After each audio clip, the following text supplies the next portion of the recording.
तो हम लोग का जो वर्ड था मुंदरिजा, तो उसका रूट वर्ड जो है ये है इंदरजा यंदरिजू। इंदरजा यंदरिजू, मुंदरिज यानी शामिल होने वाला या जुड़ा होने वाला, ठीक।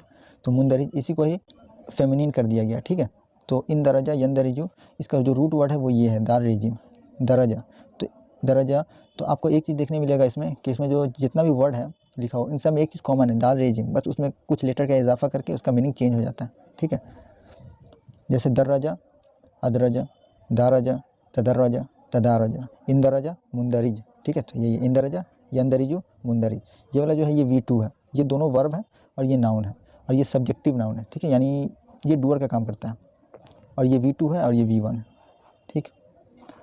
तो अब इस दोनों वर्ब का मीनिंग देखते हैं कि क्या होता है। टू बी इनकॉर्पोरेटेड यानी शामिल होना या जुड़ा हुआ होना, ठीक है। टू पर्टेन टू यानी to belong as a part, हिस्सा के